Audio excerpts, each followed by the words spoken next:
Bom dia, gente. Meu nome é Júlia Letícia. Eu sou graduada em Engenharia Florestal pelo UFMG.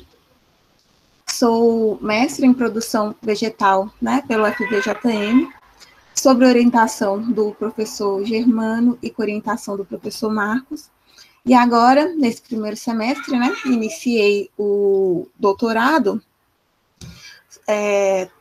no programa, também no programa sobre orientação ainda do professor Germano e com orientação do professor Marcos. E aí, hoje, nós escolhemos aí esse tema, uso do lodo, de esgoto na agricultura e floresta, justamente porque nos últimos anos, os meus projetos, desde o meu TCC, o do mestrado e agora o do doutorado, usam, o lodo como fertilizante, orgânico aí, e muitas vezes me questionam, o porquê do lodo. Então eu espero que com esse seminário isso fique um pouquinho mais claro. Então, nós vamos começar definindo o que é o lodo de esgoto. O lodo, ele é um resíduo rico em matéria orgânica, gerado durante o tratamento das águas residuais de estações de tratamento de esgoto, chamadas aí de ETEs,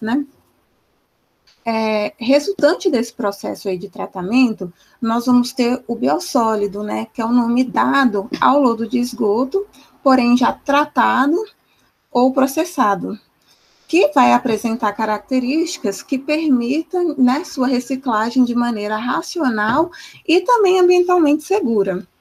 E aí é justamente desse material, no caso o biossólido, que vamos falar hoje. De acordo com algumas informações aí do INCT, a destinação do lodo de esgoto é um dos maiores desafios que as empresas que fazem a coleta e o tratamento desse material enfrentam aí diariamente para qualificar e baratear esse tratamento aí desses resíduos. Só para termos uma noção desse volume aí, uma cidade mais ou menos do tamanho de BH, Belo Horizonte, pode produzir aí cerca de 50 mil toneladas de lodo de esgoto por dia. Um volume bem grande, E aí o custo, de uma destinação adequada para todo esse volume aí, no caso, essa destinação costuma ser para aterros sanitários, pode ultrapassar aí 4,5 milhões de reais por ano.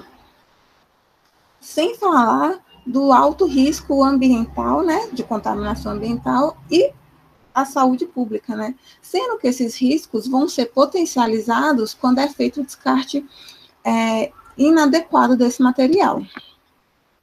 E aí, com o início da Revolução Industrial, passou a observar um aumento aí nos relatos de doenças associadas ao ambiente. Na época, essas doenças eram responsáveis por um grande número de mortes. E aí nós vamos ter um grande exemplo dessa associação, que foi comprovado por meio de um estudo clássico de John Snow, em 1854, em Londres, onde ele associou a mortalidade por cólera à qualidade da água que eles consumiam. Tanto a qualidade da água quanto a coleta dessa água passou a ser preocupação, então. Foi então, que em 1815, ainda em Londres, só que isso um pouco antes desse surto de cólera, os esgotos começaram a ser lançados em redes coletoras, mas redes não tratadas, por isso que teve esse surto aí de cólera, Então, a Inglaterra, mais precisamente Londres, no caso, foi pioneira, ela que iniciou coletando esses esgotos aí. 27 anos depois, uma cidade alemã, e uns 50 anos depois, Paris também passou a realizar a coleta desses esgotos. Então, pessoal, esse breve histórico aqui foi para mostrar onde que surgiu a preocupação aí com o tratamento dos esgotos, que foi com a Inglaterra, logo após aí a epidemia de cólera, apesar de já fazer a coleta, não tinha preocupação em tratá-lo, E aí, como a Inglaterra foi pioneira nesse tratamento, e o porquê? Ela foi pioneira porque seus rios tinham poucas extensões, e teve um crescimento acelerado das suas cidades, e aí eles acabaram sofrendo com as consequências dessa poluição hídrica causada aí pelo lançamento dos esgotos sem tratamento nos seus corpos d'água. A Inglaterra também foi pioneira, né, na promulgação de leis de saneamento básico e saúde pública. E aí, em 1860, surgiu, então, o dispositivo de Mouras para tratar o lodo de esgoto, que é esse dispositivo, esse esboço que a gente vê aqui na imagem, né? Sendo que ele fazia um tratamento por processo anaeróbico. E aí, 5 anos depois, né, foram feitos os primeiros experimentos sobre microbiologia de degradação de lodos. E aí foi por meio dos fundamentos biológicos registrados na Inglaterra, né, que deu origem ao processo de tratamento de esgotos que nós usamos hoje, chamado de lodos ativados. Isso aconteceu em meados do século XIX e início do século XX, quando outros países começaram a seguir o exemplo inglês.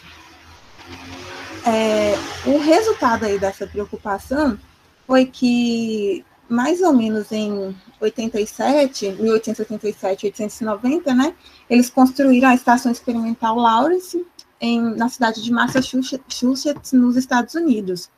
E aí esse sistema que nós temos aqui na imagem, né, é um esqueminha representando o sistema de lodos ativados, né, sendo que eles usam a biomassa suspensa aí para tratamento.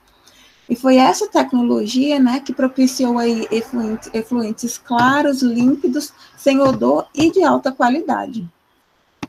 Aqui no Brasil, a adoção de tratamentos biológicos de esgotos encontrou uma forte oposição por parte de Saturnino de Brito. Ele é o famoso engenheiro sanitarista, né, e patrono, se não me engano, da engenharia sanitária aqui no Brasil. Ele era positivista, né, então ele se opunha às teorias de Pasteur, né, que contrárias aí à geração espontânea, negando a importância fundamental dos micróbios. Em consequência dessa ideia contrária, ele conduzia seus projetos de depuração de esgotos, recomendando tratamentos físicos extensivos, né, como, por exemplo, a irrigação de terrenos e disposição desse material no mar. Ou ainda, recomendava tratamentos estritamente químicos.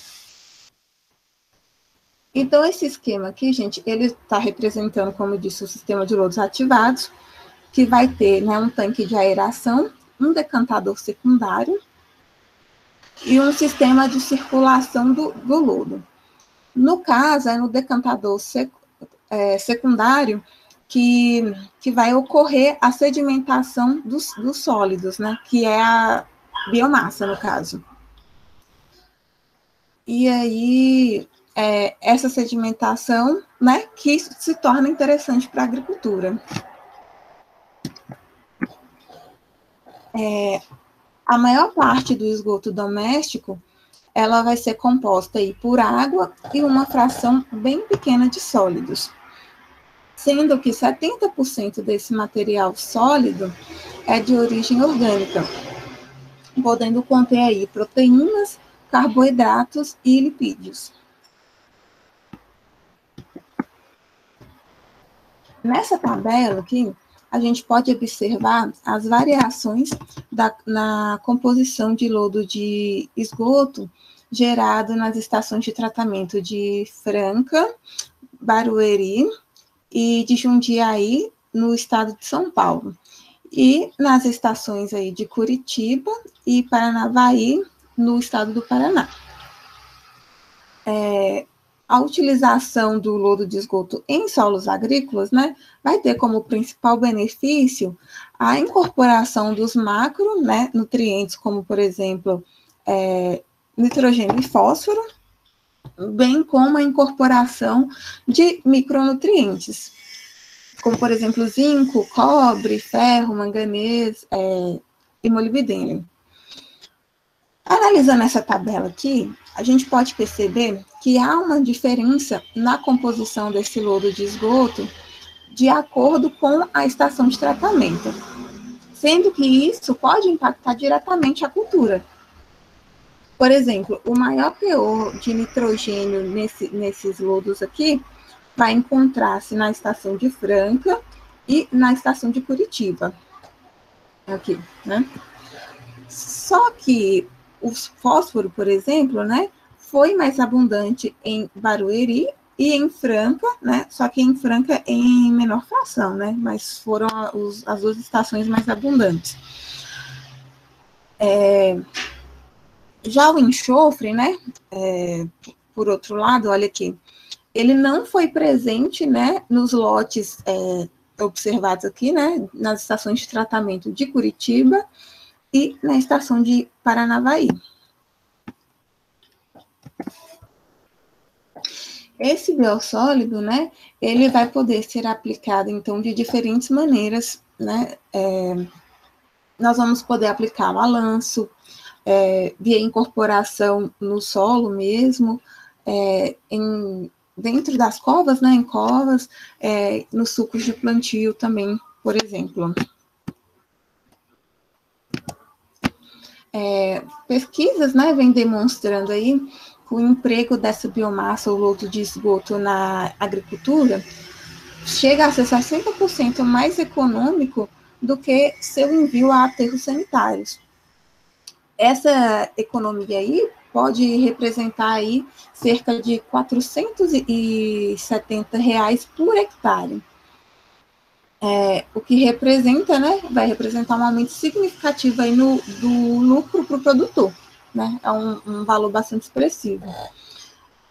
Ainda segundo o INCT, né, as estações de tratamento de esgotos sustentáveis, né, de alguns países, como já vem utilizando aí esse material na agricultura e apresentam bons resultados. No caso, a França e a Alemanha já destinam mais de 30% desse material para a agricultura. Enquanto os Estados Unidos já usa mais de 60% desse material na agricultura. Por outro lado, né, o Brasil usa apenas 3% aí desse material, dessa biomassa aí na agricultura. Nos últimos anos, né, nós tivemos uma grande evolução aí nos estudos sobre higienização do lodo, né, na compostagem e, por exemplo, também no mapeamento de áreas aqui em Minas Gerais, a fim de receber, né, esse produto e dar um destino melhor a esse material. Como já falado, né, esse lodo ou biossólido é rico em nitrogênio, fósforo, cálcio, magnésio, e também pode conter, né, vários outros macro ou micro nutrientes. Até agora, então, eu só apresentei para vocês benefícios, né? Então, por que aqui no Brasil seu uso é pouco difundido, né? A gente pode dizer que esse pouco uso aí pode ser atribuído principalmente ao fato, né, de que se não desinfetado corretamente, esse lodo pode oferecer um grande risco aí à saúde humana e animal. A fim de assegurar, então, essa desinfestação, né, correta, nós temos alguns processos conhecidos e normatizados aí pela legislação. A legislação nós vamos falar um pouquinho mais à frente, né, sobre ela. Hoje nós temos, né, pesquisas avaliando aí o processo de carbonização desse material, do biossólido, a fim de que ele seja melhor utilizado no meio agrícola.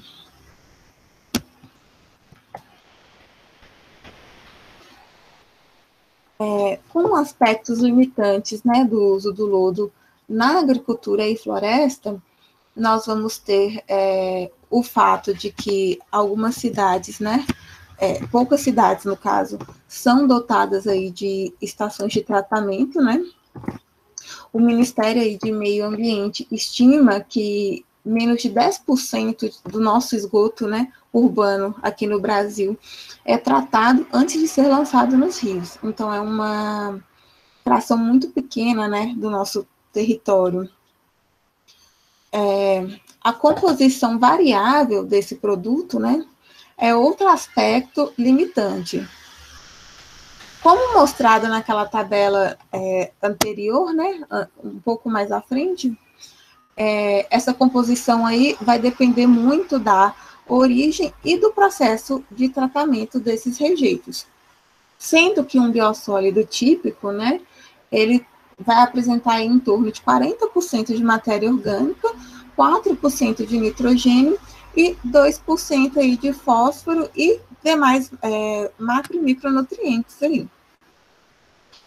Outro ponto aí, né, limitante, é a contaminação por metais pesados, né, e patógenos. Acredito que seja o fator que mais assusta, né.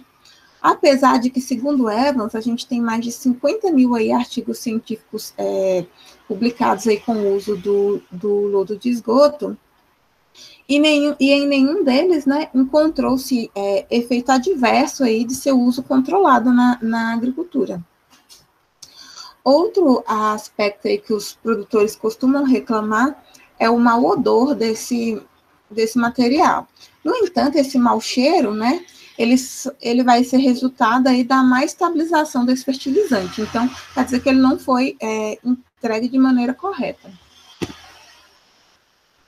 Também é importante lembrar, né, que alguns solos já podem conter aí metais pesados em função mesmo da sua geologia, ou até mesmo o aporte aí de alguns insumos químicos, né, como pesticidas, além da poluição atmosférica e hídrica.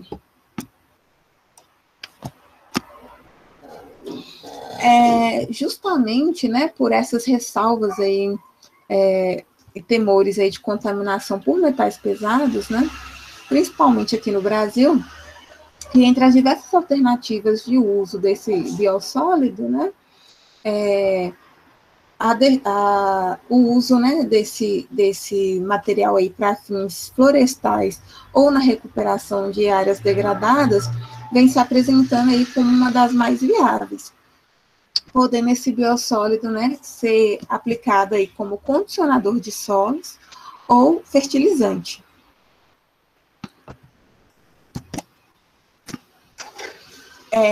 Como exemplo aí dessa reestruturação de áreas degradadas, nós vamos ter esse trabalho aqui de Bonini e colaboradores,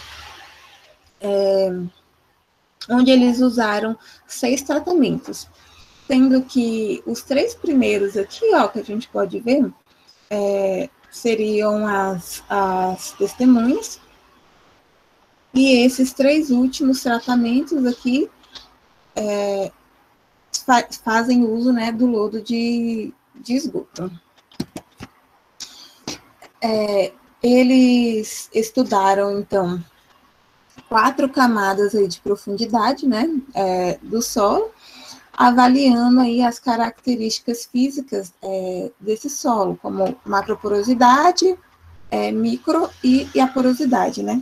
Nesse estudo, então, o uso do lodo influenciou positivamente as propriedades físicas do solo, além de ter proporcionado um maior rendimento na matéria verde seca da braquiária, e promoveu também um maior crescimento aí, né, das plantas de eucalipto.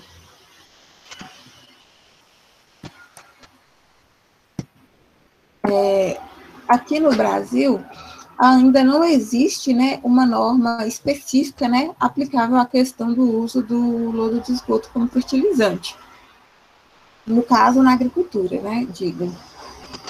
Mas alguns estados do país já vêm desenvolvendo critérios normativos dessa atividade.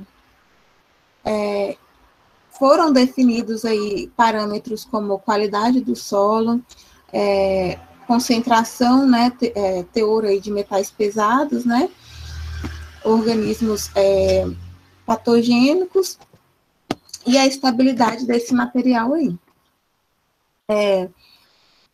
nós vamos ter, né, a resolução CONAMA 2020, que vai estabelecer critérios, né, para a produção e aplicação de biossólidos nos nossos solos. Mas é a resolução de 2006 que estabelece, né, os procedimentos para o uso agrícola do lodo. Em resumo, né, essa resolução vai proibir aí o uso esse uso, né, desse material em algumas culturas. Ela vai falar aí sobre a redução de patógenos e vetores, né, os teores máximos aceitáveis, além de limitar aí, né, a presença de toxinas nesse material, entre outras, né, entre outras especificações aí. Nós temos, né, hoje, alguns municípios, suma maioria desses municípios, né, são paulistas, que vem trabalhando aí no sentido de dispor, né, o seu lodo tratado na agricultura. Jundiaí, no estado de São Paulo, já vem aí como exemplo, né, há alguns anos, transformando o lodo de esgoto em fertilizante orgânico, em fertilizante composto aí. Sendo que esse fertilizante é feito pelo processo aí de compostagem. A estação de tratamento de esgotos de Jundiaí, ela consegue tratar aí 100% do esgoto coletado no município, né, sendo um volume aí aproximado de 80 mil metros cúbicos por dia. Bastante coisa. Então, né, Jundiaí vem sendo pioneira, né, nesse aspecto aí, pois a maioria das cidades brasileiras não recicla esse material, mesmo após o tratamento. E sim, né, no caso, esse material tratado é depositado em aterros, que, como dito anteriormente, representa um custo maior para as cidades. Em relação aí às melhorias, né, das condições físicas do solo, o lodo vai agir de forma similar à matéria orgânica. Ele vai poder aí, né, aumentar a retenção de umidade em solos arenosos, bem como melhorar a permeabilidade e a infiltração em solos argilosos, né? Mas de forma ainda um pouco mais vantajosa, né? Ele melhora a capacidade aí de trocas de cátions e o teor de sais solúveis no solo, né? O que é muito bom, tendo em vista que a maioria dos nossos solos agrícolas são pobres, né, e apresentam uma baixa capacidade de troca de cátions, né. Embora aqui no Brasil não tenhamos ainda tantas pesquisas mostrando o lodo como condicionador de solo, né, para a produção de plantas, esse número, né, vem aumentando a cada dia. No caso, por exemplo, para a cultura do milho, já se demonstrou que o biossólido gerado em Brasília, ele apresenta aí um potencial para substituição de fertilizantes minerais. O mesmo, né, já vem sendo demonstrado aí para eucalipto, né, uma cultura florestal, no caso, com resíduos da estação de tratamento de Barueri, em São Paulo.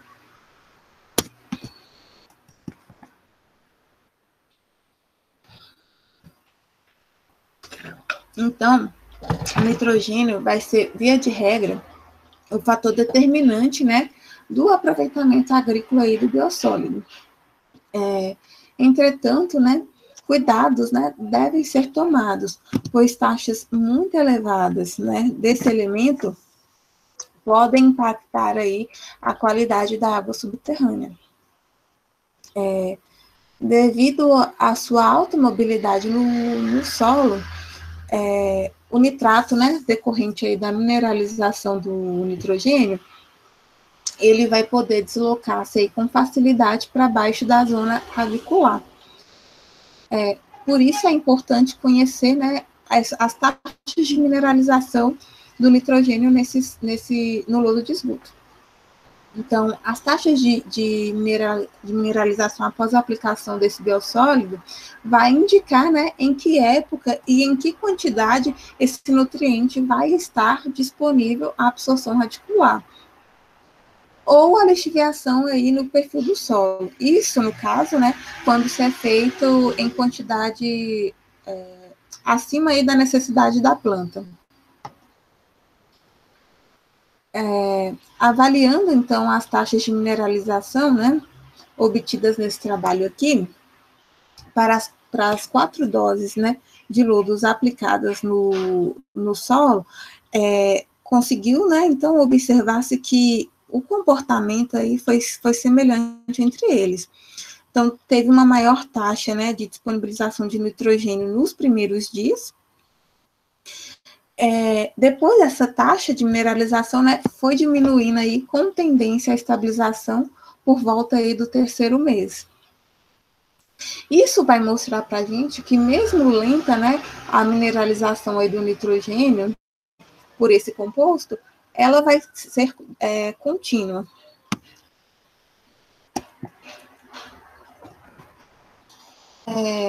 Então, nós vamos ter algumas possíveis aplicações aí comerciais, né, desse biossólido, que seria aí a produção de substrato para mudas, né, e condicionadores de solo, né, usar esse material como matéria-prima. Tem uma pesquisa, né, que ainda está sendo realizada pela Corsam, onde eles estão utilizando o lodo como componente aí de substrato para mudas. E como resultados, né, preliminares, eles já observaram uma produtividade entre 10% e 20% superiores, né, comparados aí a alguns substratos comerciais que são usados com frequência no mercado. Outro estudo aí, né, bem interessante, no entanto, não tão recente, né, é esse aqui, onde eles adotaram o uso do lodo, né, junto a outros componentes, né, sendo que ele apresentou aí a capacidade de suprimir a murcha de fusário em tomateiros, né, no estágio inicial aí de crescimento da planta. Então, quando aplicado aí, né, apresentando, então, né, como uma nova alternativa de controle biológico da murcha de fusário.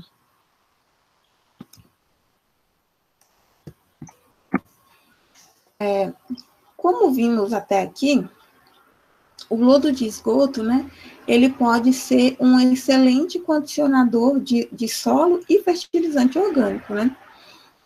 Devido a essas propriedades, né, esse adubo, ele vai poder afetar a fisiologia da planta e, consequentemente, a biodiversidade do local onde se encontra inserida.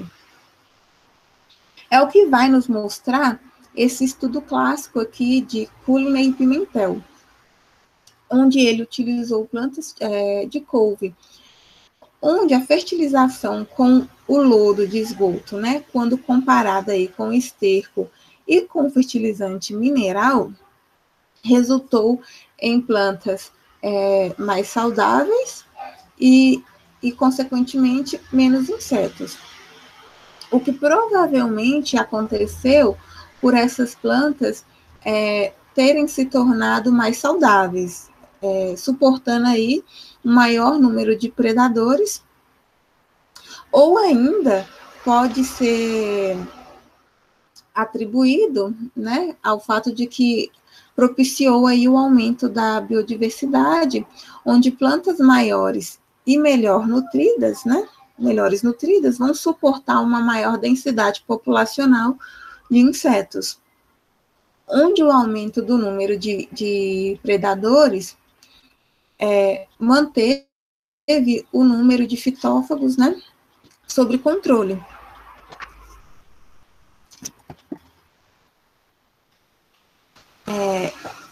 Resultados similares, né, foram encontrados em um estudo, né, com Terminalia argentea, em área degradada, e também em acácia manjo, também em área degradada. Onde essas plantas adubadas com lodo, né, foram maiores, representando aí, então, um maior recurso alimentar, né, podendo também abrigar uma maior abundância e diversidade de insetos. O que, no caso, né, da recuperação de áreas degradadas, pode vir a ser usado como um bioindicador. Outro ponto é que o maior tamanho das plantas pode influenciar o microclima, né, ali em torno, e, no caso, a eficácia dos predadores. A gente pode perceber aqui, nesse trabalho, por exemplo, que as plantas sobre a adubação do lodo de esgoto, né, apresentaram um maior número de folhas por galho, né, bem como um maior número aí de galhos por planta. Consequentemente, né, ela teve um maior número aí de herbívoros, né, então teve uma maior porcentagem de desfolho, mas um ponto positivo, né, é que ela apresentou também uma maior cobertura aí do solo por serrapilheira, o que é bem interessante aí na restauração de áreas. E aí, né, nós vamos ter um estudo, né, onde eles avaliaram aí o impacto a longo prazo aí do lodo de esgoto, né, no rendimento das plantas e na atividade biológica do solo. Sendo que esse estudo, né, eles realizaram ele aí por um período aí de 6 anos, né, onde eles viram que o lodo, né, propiciou um aumento aí na biomassa vegetal de forma semelhante ou até mesmo superior à adubação mineral. Esses solos, né, após 6 anos aí dessa fertilização, passaram a exibir uma maior atividade aí de fosfatase alcalina e desidrogenases. E aí, de modo geral, né, esse estudo acabou revelando, né, que quando se utiliza aí lodos de esgoto dentro do padrão de qualidade aí exigida, né, aplicado aí na agricultura, ele vai estimular tanto a atividade microbiana do solo, quanto aumentar aí o número de micro-organismos presentes nele. E aí, então, nós entramos, né, em algumas considerações finais, né? Então, algumas observações, né, que eu fiz é que, apesar do grande volume aí de estudos que já temos com esse biossólido, né, com esse fertilizante orgânico, ainda tem muito a ser realizado, né? Nós temos poucos estudos mostrando a influência aí desse tipo de adubação sobre a biodiversidade, ou até mesmo sobre grupos específicos, né? A gente não tem muitos estudos mostrando, né, o quanto essa adubação pode impactar positivo ou negativamente. Ambientalmente falando, né, nós precisamos dar um destino, né, a esse material. E hoje, né, a gente percebe que, principalmente aqui no Brasil, uma fração muito pequena desse material vem sendo reciclado, né, e isso tudo, né, a gente percebe que é por falta aí de uma boa mesmo, né, uma boa gestão em termos de confiabilidade que possa nos assegurar aí a qualidade e a segurança sanitária desse produto, né, a fim de evitar aí contaminações e outras doenças, né. E aí uma das possíveis, né, soluções seria a rastreabilidade desse material. E obrigada, pessoal.